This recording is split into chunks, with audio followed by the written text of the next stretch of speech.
Hey, Derek. Yes, sir. Hey, what do you think about doing a quick little interview and telling us about your Jeep? Yeah, we can do that. Sounds good. I know it's a little dirty, but it is your daily, right? Oh man, it's filthy, but we'll show everybody. We had a little snow here, so it's all messy and covered in salt, but yeah, we'll definitely tell you all about it. This is reality TV.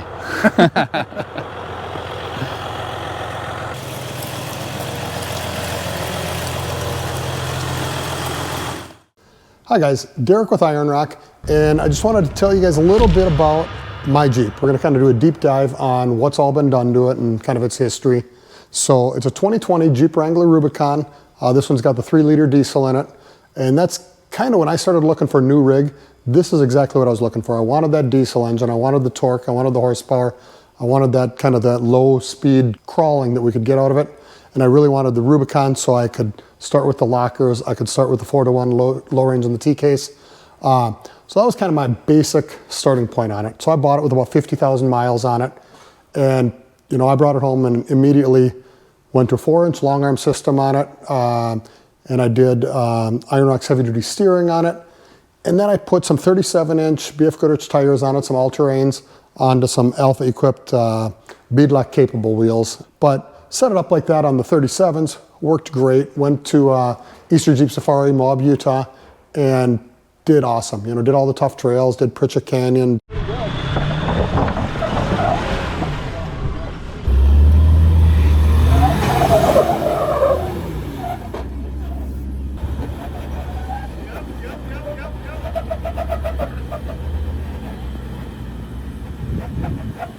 All kinds of fun trails. So, and it's been fabulous.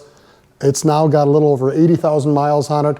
It's gone up a little bit. We went to a 40-inch tall Mickey Thompson tire on it. And then on that set of wheels, I've got the same Alpha equipped wheels, and those are set up as beadlocks. And that's been really, really good. That really improved the performance. I was able to do a whole lot more. When we did that change, we went from the factory 373 ratio in the axles, and we did a Spicer crate axle in the front, and that's set up with a 456, and then we re-geared the rear to match that 456. And that's been a real nice sweet spot for the 40-inch tall tires. Now for the winter, as you can see, this thing is filthy. It just snowed in Minnesota, so we've got all the salt and the grime and the crud on the road. So this is how it looks, you know, when I don't get a chance to wash it up for a vendor show or just trying to keep it look nice. But I switched over to the Falcon Wild Peak tires, and this was to try and get a little bit better snow traction and kind of keep those 40s lasting a little bit longer for the trails. When I was looking for this rig, this one actually worked out really nice for me because this one had a couple features already on it that were really nice for me. It came with the factory Mopar steel bumper and the factory Warren winch that's factory equipped. So it worked out really nice. I didn't have to do anything with those right away. I took the longer ends off of it to make it stubby, just so it works better on the trail and doesn't run into as many things, keeps it more compact for me. So we did the Quake LED fender chop kit. So got the nice brackets, the LED lights, and then we came in and basically gutted that second half of the inner fender and the lower part of the outer fender. And we did the Evo aluminum inner fenders on it. And that worked out really nice to try and help get us a little extra clearance for those 40-inch tall tires. We ended up doing the same in the rear. Now you can see here we've got some bumps and bruises that this picks up. And the factory rockers are pretty good. We'll be looking for an upgrade on those at some point, but they work pretty well. Again, we did the same fender chop in the rear, cut that apart to get some more clearance. And factory steel bumper in the rear again. And what we've got here is our hitch skid plate, and this works out really nice because anytime you're coming off of a ledge, a lot of times you come in and hitting right here.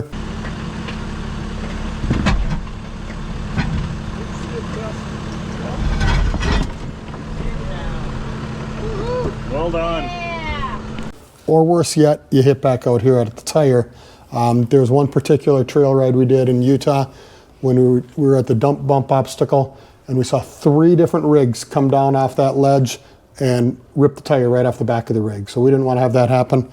This has worked out really, really well. As you can see, it's taken a heck of a beating, but it also works out nice because we've got the serrated edge on it so that you can step up on it, case you have a roof rack on anything. Works out really nice to make it easier, get in and out of the vehicle, or just get into your roof rack to load up or unload stuff. The rig also works nice because sometimes I'll borrow it to people, and just the way it sits, super reliable, super turnkey, super easy. Just hand them the keys, and we sent it out with Adam, our camera operator, and sent him out to a Jeep camp over in South Dakota by Rapid City, and he went and wheeled it for the weekend, and he had a ton of fun. And I don't think he broke anything. I think he put a couple new dents in it, but nothing major, right? Yeah, just a couple new scratches. No big deal. Come on, go, go, go, go. There it is. Whoa, baby. They're coming. It's coming down. Coming. They're good. Rear's climbing up now. But now what we'll do is bring it up on the hoist. We'll lift it up, and that way you can see everything underneath and see how everything's holding up and see how everything's put together, kind of understand what we did to clear those 40-inch tires. You can see we've got a lot of products for this JL. We also do all the same products for the JTs, but we also go backwards. We cover the JKs really well. We've got a lot of different products for the TJs, the WJs, XJs, basically everything all the way from the early XJs all the way to today's current platforms. We cover it all, everything from steering, suspension, skid plates, bumpers. We've got everything for it. So now that we've got it up in the air on the hoist, we can kind of show you very closely some of the different things we've got going on with this. So we've got our heavy-duty steering system in here. This is a heat-treated 1.5-inch diameter chromoly tube that we've got built to fit this vehicle very, very well. We did a lot of work with that using the heat-treated chromoly to make sure that when you do hit a rock, you do hit a tree stump or a log or whatnot, it'll bend a little bit and flex right back. I mean, it's very rigid, very sturdy, incredibly durable. I've dug it up across all kinds of different rocks and ground on it, and I mean, we've scratched some stuff, but we haven't done any damage to it at all. And it's set up with our tie rod ends that are done with a zinc nickel finish, and this is going to get you the maximum corrosion protection that we can find. So this is really, really important, something we really put a lot of thought and extra cost into to make sure that your stuff is not going to rust. We know a lot of people are in the rust belt like we are here. We don't want to have this stuff rust and fail prematurely due to that. We've got our steering stabilizer on here, and this has been just a fantastic game changer for any of our death wobble situations that we get. Put this on there, it's got a large body, fully rebuildable, really, really well set up. Zinc nickel again, coating on the stabilizer. Again, we're really trying to make sure that when you're buying these things, you're buying stuff that's going to last as long as possible. We all know things still fail over time, but everything that we can put into it to keep it lasting long for you, we're doing everything we can. And then we've got our track bar. That's going to be 1018 mild steel, and that's got a couple bends in that for clearance, getting around differential housing. But it's set up with our flex ends, both ends on this, just to try and make sure this thing gets virtually no slop in it, lasts really long, really maintenance free. And again, we've got another clamp here as opposed to using a jam nut. This clamp will allow you to be able to just tighten it up, and you don't have to worry about that jam nut loosening up and causing a clunk or a rattle or wearing out your parts prematurely. Hey Derek, I know you have a Rubicon, but why do you have sway bar disconnects? That's a really good question. I get that question a lot. And one of the reasons that we do that is it's purely for performance off-road. We want to disconnect this. What's going to happen is as this side droops down, the sway bar is going to end up straight with the axle, and we're going to restrict our travel. Even if it's disconnected as it's articulating, it's still going to end up straight, and the link is going to act as if it's a limiting strap. So we pull that out of there, and that's going to allow a lot more droop on either side independent of one another. The disconnect does that okay, but once you get to the maximum droop, you're going to get a lot more pulling that link out, and it only takes a couple of minutes to pull those out and put them back in. So you'll notice a couple other things is you'll see this link is raised, and if you noticed, our drag link is actually raised. So what we did is we did a drag link flip on this.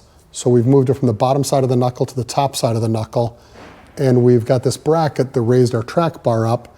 So if we're raising the height of our drag link, we're going to want to do the same with our track bar. Those need to be as close to parallel as possible and as flat as possible. The flatter we get, the better your ride is. So you're going to really get really smooth ride, very little bump steer, very little feedback in the steering wheel because of it, and it's really going to give you a pleasant ride You know, I'm running these 38s or even 40-inch tires. It just doesn't care. It cruises down the road so nice and smooth.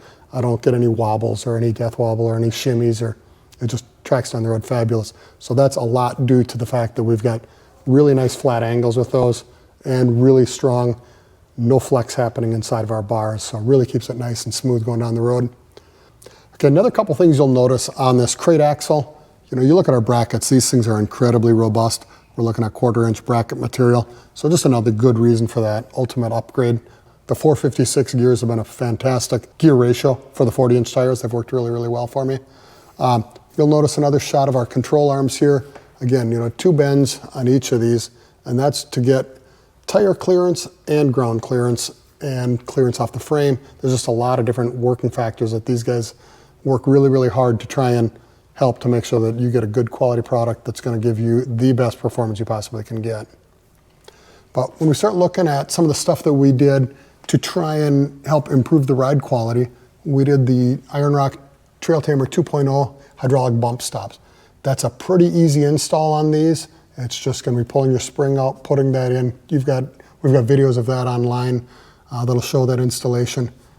But that in conjunction with our stackable bump stops down on the bottom so that we can tailor it to exactly how much up travel we're going to allow on it. And that's what we needed to do to be able to clear those 40-inch tires. That with the fender chop and the inner fender, that allowed us to really still keep as much up travel as possible, but clear those big tires without having to do major surgery on everything. I don't know if you noticed back here, we've got our fuel tank or fuel filter relocation bracket. That's something that we did. We had a lot of customers telling us, hey, these diesels, when we're taking them off road, we're hitting that and we're breaking our fuel filter and we're getting stranded on the trail because it hangs too low. So as opposed to just simply making some Band-Aid over the top, we actually made a bracket to relocate that up higher, get it up out of the way. And in this void here, we've got some exciting stuff coming up in the next couple of months. So stay tuned. We should have some skid plates that'll be coming and really help to protect everything underneath the rig. And we've got some matching boo-boos on this side that match the other side. These factory rock sliders do a good job. They take a beating.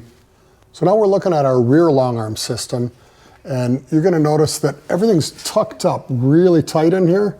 And you're going to see that there's a lot of rash from banging on rocks and dragging it on different, rocky trails that we take it on. So it's all 1/4-inch grade 50 material. This is super strong, super durable. You're going to be able to punish this and it's still just going to not care. You might scratch some powder coat off of it, but you're not going to end up wrecking the part. These things are extremely durable. They're extremely high clearance. You'll notice that even this upper control arm, we've got 2 bends in that, again, to try and get it tucked up as high as we can and to package it so there's as much clearance for the big wide off-road tires.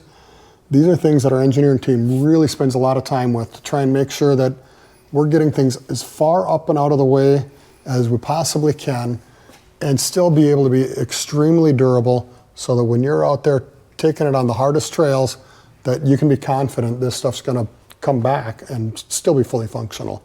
We've got some other features we've got built into them too. So again, we don't run jam nuts. We hate jam nuts. Most people who've done any type of wheeling really do not like jam nuts because inevitably they loosen up and then they start to clunk or they start to wear out because the threads are constantly moving and they're just not intended for that kind of load. So I've got clamping bolts that clamp this, hold it tight. That way your threads are going to be strong, everything's going to be strong, but you don't have to worry about a jam nut loosening up. We do the same thing on the upper control arms as we do on the lower, and we put rubber bushings on one side and we put flex joints on the other, and those are all geared so that you're going to take as much noise and vibration and harshness and absorb that in the rubber, and that way you'll still get a little absorption in the flex joints, but not as much as you do in the rubber. So we really want that rubber on one side, flex joint on the other. And then our flex joints are all geared to be rebuilt with typical hand tools you already have. You've got some Allen bolts that come in there. You unthread the Allen bolts, you pull the caps apart. You can put new races in there. We don't need them very often, but if you ever do need them, the parts are inexpensive. You can do it with hand tools that you already have, and it's only a 20-minute job to drop this out, pull out the cartridge, replace the cartridge, put it back together. Super quick and easy maintenance, and it's really geared to last you a long, long time with very, very little trouble ever. So you're gonna notice these are held in with several large bolts. These are all done so that you can just simply either reuse an existing hole or drill some holes, and that way it's a bolt-on application. You're not stuck trying to weld things onto it and worry about if you got it placed. We're using some pre-existing holes. You're gonna line it up on those. You're gonna put some nut plates in place as they're needed, and then it's bolt-on. We do that with the front, the rear. We really try and have this be something that your average guy can do in his driveway or in his garage if he wants. You're not needing to take it to a shop to get it welded on and trying to hope that something got on there correctly, as opposed to this. You're in good shape. It's really simple. So you might notice kind of a common theme. Now, we've got a raised track bar bracket here. And again, what we're trying to do is keep that track bar as flat as possible. So this raises it up, keeps that flat. That's going to give you the best ride quality. You're going to get minimal bumps to your feeling from kind of a tail wagging the dog effect. It's going to go up and down very straight, very little lateral movement with the axle. And again, on the track bar, again, we use a clamp. Did I mention that we don't like jam nuts? Nobody likes clunking and banging. Jam nuts just always give us clunking and banging. So this is a really nice way to stop that and to avoid that. We've got a really nice heavy-duty axle truss here. We've got some nice features built into it, such as there's some holes on the top so that we've got a spot to tie these vehicles down if they ever spend any time on the trailer. We've got clearance to allow you to be able to get to your electric locker switch if you've got to replace that or do any service on the axle. Makes it easy. But yet you're still getting 1/4-inch plate, super strong, really well built. One of the big problems that a lot of any of us Jeep owners have got coil springs is coil bow. That coil's looks like a banana. It just doesn't sit right because now that we've lifted it, our planes aren't parallel anymore. Well, so what we do is we've got a polyurethane spacer that comes in, and it's just a correction plate, coil correction. And that's going to get us a little wider gap in the back, a little narrower in the front, and that way our coil still sits nice and flat, and that way you don't get that banana-shaped coil spring. Gets a lot less noise, a lot less movement of that coil as you're suspension cycling. Then we've got our bump stop extensions, and this is again kind of basically what we've got to do to try and clear those big tires so we're not having our tires rub into fenders and inner fenders and make a bunch of noise or cut up your fender. So we put those in there, and that really allowed us to maximize our travel, and that'll hit a hard stop on the factory jounce bumper that's here and keep us so that we really don't have any issues with tire rubbing on anything. I've been really enjoying driving this thing. It's been fabulous. It was great when it was stock, and all of these upgrades have just made it more off-road capable and had little to no effect on the road. It still drives great. I still love to drive it. And now I just know that I can get over those obstacles that I used to not be able to get over, and I can go over it confidently without having to worry about anything. Probably the next upgrade that needs to happen are those skid plates. That way I've got that ultimate confidence that no matter what noise I hear underneath, I don't need to worry about it. I'm skidded, I'm protected, and it's gonna work really, really well. So if there's any other products you guys have got any ideas for, send them over to us. We love to see your comments. If you've got any questions, put them in the comments, and check us out on all the socials. We've got a lot of videos that address the specific installs that we've done. So we've got a lot of videos on those, and check them out, and don't forget to subscribe and follow us. Thanks.